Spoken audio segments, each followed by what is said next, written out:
Today's world, it's all about change. Climate, technology, society, the way we live, the way we move. Change is accelerating, so are we. Faurecia and Hella, two global automotive leaders, together, stronger, creating Forvia. For better ways to move around, via electrified mobility, sustainable materials, and innovative zero-emission solutions. For a safer, connected, and customized journey, via immersive cockpits, digital and autonomous driving breakthroughs. For the communities we serve and future generations, via our strong awareness of mobility's impact on mankind.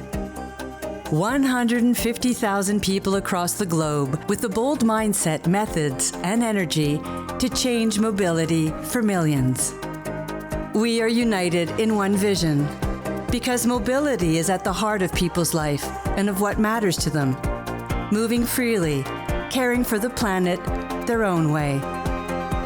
We pioneer technology for mobility experiences that matter to people. Carrying this mission, we inspire to let the world keep moving. Forvia, inspiring mobility. Thank you so much for joining us. It's a pleasure to be here with you. And it's going to be 20 minutes of conversation talking about the transformation, the skills transformation that they have ventured on. We are going to take 10 minutes for questions in the room, and the consultant in me is now getting you alerted that you should be thinking about questions that you would want to ask. I'm sure that we have a roving mic in here somewhere. David, Gail. Pleasure. Thank you so much for joining us. Sure. We've had so much fun getting to know each other and prepping for today. I'd love to start with a question, and we just saw the beautiful things that you all do with Forvia. And people, you would see Faurecia and Forvia in some of the materials. It's not that we're thick and confused. That's okay. We might be that too, Sure. but not around the name of the organization. Forvia is, I believe, the parent organization that we are talking about. It's one of those giant organizations that not many of us know in the automotive industry. And I learned that 1 in every 2 cars has a Forvia component to it. David, could you explain a little bit about the organization? What's Forvia? Sure, and pleasure to be with all of you today. There are about 80 plus million cars produced every year. 40 million of them are actually equipped with what we do. And we do a wide range of things from the cockpit to the emission of the car. You know, the car makers, actually, most of them design a car, assemble a car, and do an engine. The rest is done by gigantic and very successful companies, a bit less than us, but like us. So that's what we do. So we design interior of the vehicle, seats, energy management system, electric devices, radar, automatic driving, lighting, all sort of things like that. So this is key, because today that's what people want to have in their car. The engine is not anymore a key differentiator. So that's Faurecia and Hella, German company, which we bought about a year ago now. All together, we're the 7th auto supplier in the world, but not very much known, as you said, because people don't buy directly product from us. No, but you're everywhere, and it's great to learn from that. Question, though. So you ventured on this journey to become more skills-based, transforming the way that you think about hiring specifically. Yeah. What was the business challenge that you were set out to solve?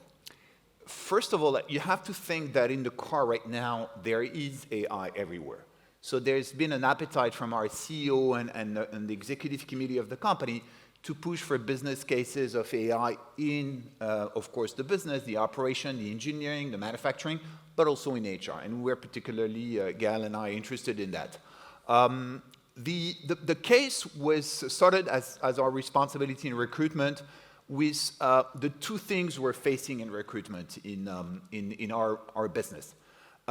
We have 2 markets to serve. One is, let's say, large quantity base, which is how we staff the people in the manufacturing in the plants, okay? Everywhere in the world, in India, in China, in Mexico, Eastern Europe, we have a lot of people to recruit, about 4,000 per year, manager, engineers, and these people are in cluster of labor markets around the world, and we need to find them and attract them. And this is a quantity issue, I'll say, first, and of course a quality issue. That's the first thing we had to do. The second thing is the transformation of the car. 20% of the jobs we recruit are critical on the transformation of the car.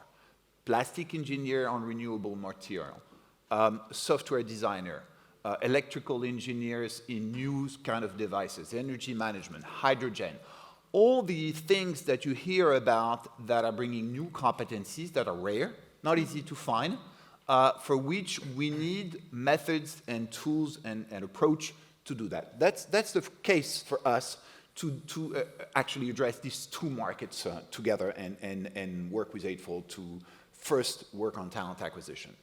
And I love how you lay that out, and that complexity is so interesting and so important for organizations to grab their hands around how they can move forward with that.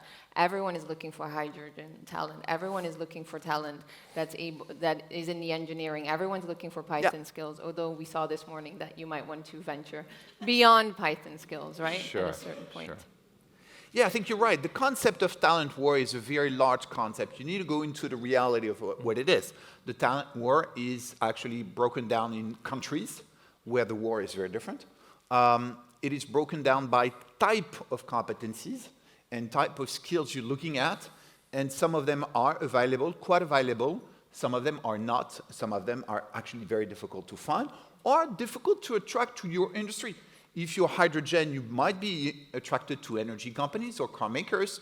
If you're a software designer, well, you have so many opportunities outside of the car industry. It could be in any kind of industry because your competency is across the industries. So these are the practical problems we're facing, and that's how, going into the details of how you use AI has been absolutely critical for us. Yeah. Very powerful. And it's not like Forvia is a great example of it, but at Josh Bersin Company, we do a lot of research, and the thing that we see is that those industry changes and industry convergence, as we call them, is very apparent. And as an organization, you need to be able to shift quickly, internally and externally, to find that right talent. The speed is critical, because if you look at decisions of companies, where they locate, when they locate, they can very quickly dry up a talent pool. We know that from some companies that are prime mover in that area. But, talent market is a large concept. The talent pool is a reality around 100 kilometers sometimes, where you have few key players, which can actually completely dry the market or be quicker or change the prices very quickly. So that whole understanding needs to be very precise if you want to really lead the change and be the one to attract the talents you need. And one point that really stood out to me in every conversation that we've had is the appetite for leadership in your organization to embrace the change and be an advocate for how can we improve through technology and through AI for our employees what we're actually doing for our customers. And there is a Pacesetter study that we've launched, and actually the author of it, Kathy Andres, is here in front of the room, as well as Christoph Boner, who also knows that very intimately. So if you want to know more about the Pacesetter research, please connect with them during the break. But that ability to embrace that change and always be in a mode of transformation as an organization sets those pace-setter organizations aside from all of the laggards or the medium organizations that are not able to change that much. I think it's really in the DNA of the auto industry. I mean, it became a global industry 20 years ago. China is now 1/4 of the world market. In the auto industry, if you don't change, you don't make it. It's just as simple as it is. And you can see how quickly, even though people would have never thought that years ago, how quickly a new car maker can make it and be on the market. You had at the Shanghai Auto Show about 55 Chinese OEM, which are now becoming bigger exporter of electric cars in the world versus what was, Japan or Germany years ago. So especially with electrification, the pace of change is extremely quick. Yeah. So it's a matter of being in the game or not. And our company is extremely in the game. It's a leading company, and we're really the first to move on this kind of thing. And the CEO of Comex has been extremely supportive to the work we've been doing with Eightfold, because they were curious, acting, interested, wanted to engage everyone, wanted to see the results. So we report very regularly on what we do, how we do it, what are the effects, and they're super interested.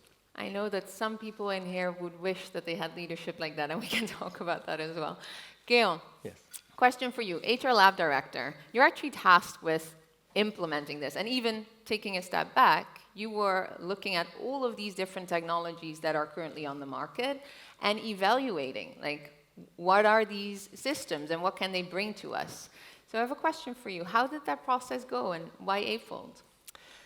Well, first, we consider that this project with Eightfold it's not a tech project, right? It's about transforming the way we attract, we recruit, we onboard people, okay? But there is a tech decision. And we had some tech requirement, a strong requirement. We run SAP SuccessFactors. We have Employee Central and the Talent Suite. And so the first requirement was a tech one. We were looking for a partner, a system provider with the strongest endorsement with SAP SuccessFactors, okay? Not a lot around the world. This is the first decision. The second one, I would say, is a more functional decision. We wanted one single system to deal with recruitment, succession plan, mobility, and so on, right? Just to have one single system, one single workflow, integrated with our HIS, and also with Office 365 and so on. And the last decision, probably one of the most critical one, except the business case, is a fit. We had a great fit with Eightfold people, okay? And when you are in the learning curve, when you need to explore, when you're a bit lost in the fog, you need, someone, with a vision to guide you, spending time with you, doing hundreds of demos, sharing, business cases, reference call with the clients. And we discovered, through the different reference calls that we did with Bayer, Siemens, Vodafone, and so on, we all face the same issues. And so this is, kind of decision that we've taken. Fantastic. And I love that last point that you say is the fit with the people who do it. I don't think it's an anomaly on your project. We look at each other and always say, like, those Eightfold guys, great. Yeah. Yeah. By the way, do we want to spend time with them? Yeah, exactly. Because we And spend a lot of them. will they help, right? Will they help during the problem-solving stage? Because implementations are tough on multiple levels, technology, but also culture and decision-making. So can you explain a little bit, Gail, because you're intimately involved in that implementation process? Like, how is that going to date? What are some of the things that you're reflecting on or working on together with Eightfold? Yeah. So first, as this is something that change deeply, the way we get organized, the way we animate our talent acquisition network, and so on. So first, we've decided to start with talent acquisition. Okay. Why TA? Because first, this is a captive network managed directly by David. So this is easy. Then this is external process. Mm-hmm. So low impacts, on our current internal less change management. And then we've decided, to embrace complexity altogether. So we built a project team with people coming from different countries. And, so we had people from the USA, from Mexico, from China, India, and so on, because even if we do have one single processes around the world, local specificities, local cultural differences are very critical, to be taken into consideration from day one. So this is how we did it, and we discovered lots of amazing things, of course. And yeah, this was a journey with them, with our DPO, with the tech people, yeah. Thank you. We're all stat people here. Like, we want to, the quick statistics. Do you already have some benefits that you would be able to share with this group that you're seeing? Yeah. So first, we are still in the learning curve. So it's a bit complex, to step back indeed and to share key, But what we've achieved at least is to have 85% of our position calibrated, which is something amazing that we did. And then, I'd like to share with you just a feature that we discovered, and that we've decided to roll out globally. There is a nice feature called Event. And so we've decided, to learn learning by doing, to launch some events at country level. Okay, it was okay. And then we decided, just to test it at global scale. And wow, we were very impressed, by the output of these events. And so yesterday I ran a report, and what we discovered is that over, let's say, 7-8 months now, we've attracted through events, which is for us a new channel. We've attracted 30,000 applications. Okay? This is something that we didn't have in the past because this is a new channel. So in terms of attractiveness, we know this is amazing. Then regarding the other, like productivity, productivity wasn't, of course, this is something that we will measure in the future. But this is not really, KPIs that we are looking for at day one.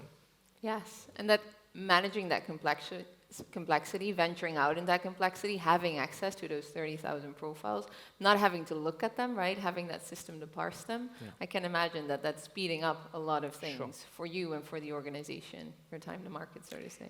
And if I may, it's a big shift, and fundamental shift in the way people work.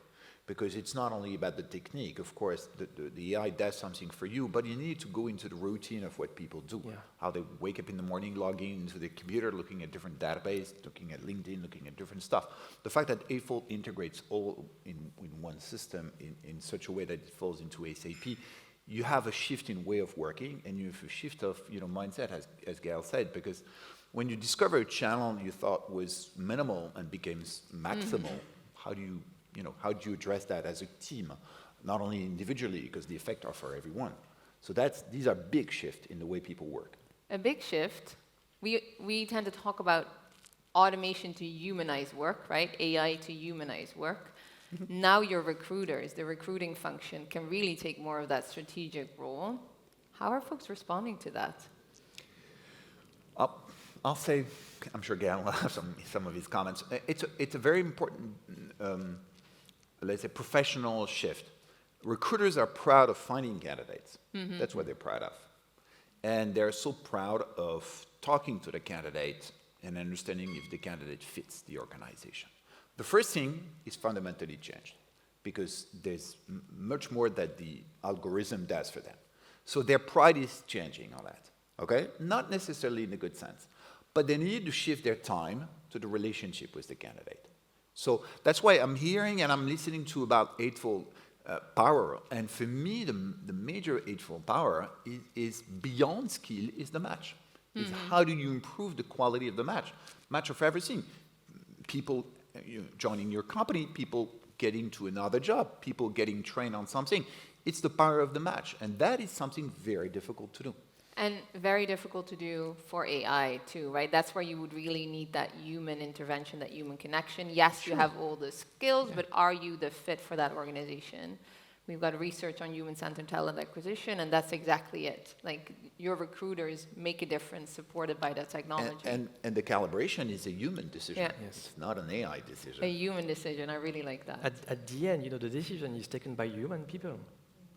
Question is why? Why do you choose this person? Yeah. And this person over the other with the same skill set. I imagine that there's plenty of questions in the room now, and I'm sure that you could ask them during the break, but now we have the opportunity and the time to ask some questions to David and Gael. There's a roving mic, thank you so much. Yes, questions over there. Hi there, thank you. This is loud. Just a question on change and enablement. I think that what we find is in organizations is that top leadership completely understand the need for this, but the adoption with people leaders who are working day to day with headcount restrictions, cost reductions, etc., become a bit of a problem, and nobody wants to really release their own talent at times for good. So what have you done to implement that change adoption or change people leaders' behaviours to really embrace this? I hope we'll complement each other. We'll see. Learning is great. Change is difficult. That's the way we've approached it. Learning is easy. From day one, we said with Gal and the team, we're going to do it together. We're going to learn the tool. We're going to learn with Eightfold. We're going to learn with Informal. We're going to learn together what it is, how we use it, and that's how we're going to do it together. So launch and learning. It takes more time, but you can discuss resistance, you can discuss the features, and at the end, your probability of engagement and delivery is higher. That's how we decided to do it. Something that we did as well is to demonstrate results. Okay, because we are a very pragmatic company. We don't sell vision. Yeah, we try to sell vision, but at the end, you demonstrate results, demonstrate benefits, impacts, and so on. And this is what we did with the match score, with the volume of people that we attracted, and so on. So this is something that we did. And at the end, as I said, we were trying, to work as a network, very inclusive, and we've decided together on kind of golden rules. What do we want to do collectively in the future? And it took us about a year to reach these golden rules because, of course, at the beginning, everybody said, no, we shouldn't do it that way. Oh, by the way, why did you choose that solution? But the usual, discussion people have. And but progressively, we converge naturally. Yeah. Now, Gael has written golden rules, how to use SAP/Eightfold as a solution, but as also logic. And there's no more debate. And we share reports on daily basis, with the calibrations, and we share, great achievement done, by Mexico, India, and so on.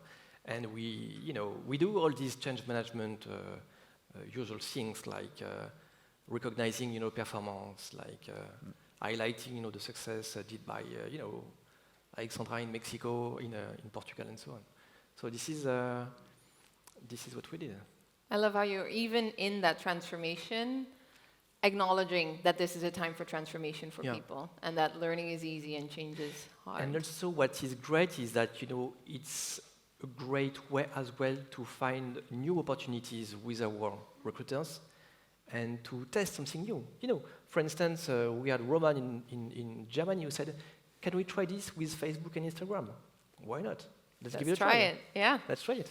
Prototyping mindset. Many questions. I love it. Yeah, please. Yeah. Shall I go ahead? My question is probably in the reflective space. So having now been through the change curve, all of the learnings, etc., if you had a do-over of this work, what would you do differently to have bigger impact, etc.? I'm sure he has an answer on that one. It's always difficult to criticize yourself when you have limited time. It's easy when you have 2-3 years, Yes. When it's about a year now. It's always hesitation when you open the conversation for many, discussions, and the moment when you close it and it says, okay, we have an agreement, that's it. That's, for me, probably things we can discuss. We could have been quicker, maybe. We could have been clearer at some point, but we learn. We learn during the journey, the adoption and everything. So learning, it's not something you can plan easily. So let's speak in 1 year, I'll tell you. Yes. I think what we did was very great in terms of alignment and having all the network converging together, towards a solution and so on. But if we know that what's a bit painful, let's say, is because everything is about data. Okay, so about data cleaning, so we launch regular data cleaning campaigns and so on. So if we had to redo it, I think we should have anticipated a bit more. Agreed. That's a good point. That's a great example. You cannot start that early enough, right? Your clean data. Yes, question over here. Hi, hello. So my question is, for what are you using the skills matching? And to give context to my question is, the skill will not assure you the performance of that person. So yes, it tells you about what's the ability that person has to do something, but it would not tell you what's experience that person would have had in the past, learning from mistakes, for example, or the leadership capability, the performance track record. So in Unilever, we did have a journey, and we're having a journey on matching people against skills. But for senior leaders, it proves difficult because in senior leaders, skills are less important. Experience, performance, leadership is much more important. So how could you really use this to find more successors in a more intelligent way, which have proven performance, which at the end is what our leaders want? And that is one piece of the question. The other one is, if that's not the case, then is what's your use case? How are you using these skills matching for him? I think you're raising a good point. For me, in our journey, in our case, the real benefit is when you face a lot of volume, it's not about finding skills, it's about rejecting the one who don't have the skills. So when you face 2,000 candidates in Mexico for one position, do you browse the 2,000? That's what the life of the recruiter is about. So there's one market for me, which is a quantity-based market, for which the question is not about to find the skill, it's first to reject all the non-skill. Then you have the niche market, which is another one. And then it's about finding the right wording and the very niche competency, ADAS, automatic driving advanced system, okay? ADAS, is it going to be written that way? Is it going to be radar? It's got to be, you find a niche competency, foil engineer for plastic. So you need to find this kind of stuff. And then this is about finding a needle. So that's the second journey, which is the opposite of the first one. And then your journey, your question, I think I still believe it's a different conversation. For leadership position, you're looking for something very different. Most of the executives are not interviewed on their skills. They're interviewed for their experience, their leadership, and their capacity to fit with an organization. If you get a CFO, you're not going to ask them if, probably the guy was deputy CFO or the person was deputy CFO before CFO of a smaller business unit, you expect the competency. So that would not be the use case for me for Eightfold, but the first two use cases are so fundamental to free the time of people to do this kind of stuff. And reflecting on the question, I think part of the answer was already in your question around what differentiates a leader within Unilever, right? What makes that they would move on or be successful in that next position? And for some organizations, like a Microsoft, for example, they had these profiles that went very deep. And now it's like, okay, you need to actually be able to see and transfer those skills into different sections of the organization. And if you're able to show that, then yes, you would be eligible to take that next step. So asking yourself, like, what really differentiates a leader for us on that specific level will make it a little bit easier to facilitate it through technology. But this is, I think, where humans will ultimately also be that a key differentiator. I'm not sure that it would be any more or less broken than any other succession planning or management process. But if I may, if you don't clarify what you expect, no, I mean, for sure the system will not help you. They will not know. This is not a tech decision, this is a human being in functional decision. Fundamentally agree. I think we have 2 more minutes, time for one more question. Norm Novak here, Deutsche Telekom. Actually 2 questions, but quick ones. How long is your journey so far with Eightfold? And did you start with country pilots, or did you go global scale, full-fledged? Okay, so design configuration took 4 months, thanks to Informal, and congratulations to them, so we suffered a lot. And so we deployed in September, Big Bang, globally. Global. And the design team and setup was a global team from day one. Yes. So no country specific. Except a bit of Germany GDPR issue, but that's a different story. We have a big German component in the company, so you know that. Deutsche Telekom, I'm sure, is very well familiar with that. More than that. David, Gail, thank you so much for sharing all of your insights. It's been very insightful for all of us. You're going to be here all day, so if there's more questions, and I saw more questions, I'm sure that folks can ask during the break. I love how you're embracing the transformation. I love how you showcase that you're a pace-setter organization. And thank you so much for the conversation on stage. A pleasure. Thank you. Thanks for the invite.